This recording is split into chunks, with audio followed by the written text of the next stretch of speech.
নমস্কাৰ welcome to M B formation আৰু আমি আছোঁ আমাৰ প্ৰজেক্ট টুইন নেষ্টত। আজি হৈছে 2 জানুৱাৰী আৰু 2 জানুৱাৰীত আমি এটা অসমত নোহোৱা কাম কৰিবলৈ গৈ আছোঁ। সাধাৰণতে ৰেচিডেঞ্চিয়েল প্ৰজেক্টত নহয় আৰু কোনো কনষ্ট্ৰাকশ্যন ফাৰ্মে নকৰে।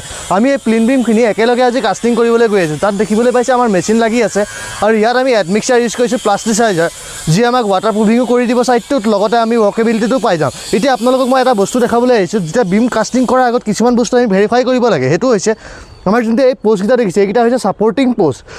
এই পোষ্টকেইটাৰ কাম কি, আপোনাৰ ৱাল যোনখন আছে ৱালখনক ছাপৰ্ট কৰাই হৈছে এই পোষ্টটোৰ কাম। যদি এই পোষ্টটো সঠিক জেগাত নবহায়, এতিয়া আপোনালোকে স্ক্ৰীণত যোনখন ড্ৰয়িং দেখিছে, এই ড্ৰয়িংখনৰ মতে যদি পোষ্টটো নবহায়, ইন ফিউচাৰ আপোনালোকৰ কি হ'ব পাৰে, ৱালখন আপোনালোকে মিলাব নোৱাৰিব। তাৰ ফলত আপোনালোকৰ ৰুমটো যদি 12 ফুট আছিলে আপোনালোকে 10 ফুট পাব, 11 ফুট পাব, কেতিয়া আপোনালোকে 12 ফুট নাপায়। এই পোষ্টটোৱে আপোনালোকৰ ডিচাইড কৰি যে কিমানটো ডাঙৰ ৰুমটো হ'ব, এই পোষ্টটোৰ ওপৰত ডিপেণ্ড কৰে। আৰু লগতে বিমটো যেতিয়া আপোনালোকে কাষ্টিং কৰাৰ আগত আৰু এটা বস্তু চেক কৰিব, আপোনালোকে চাওক ইয়াত আমি ক্লিয়াৰ কভাৰ ইউজ কৰিছোঁ। বিমৰ কাৰণে যোনটো ক্লিয়াৰ কভাৰ হৈছে এইটো হৈছে 25 mm, মানে 1 ইঞ্চি ক্লিয়াৰ কভাৰ দিয়াৰ পিছতে বিমখিনি কাষ্টিং কৰিব।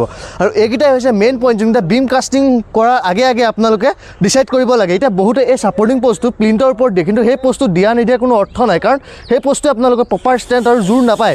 যিটো জোৰ আপোনাৰ এই পোষ্টটোৱে পাব। আৰু এই যিখিনি বিম আপোনালোকে ওলাই অহা দেখিছে, এই গোটেইখিনি বিম এটা কাৰণে ওলাই আহিছে, এইটো হৈছে ছাপৰ্টিং পোষ্টৰ কাৰণে।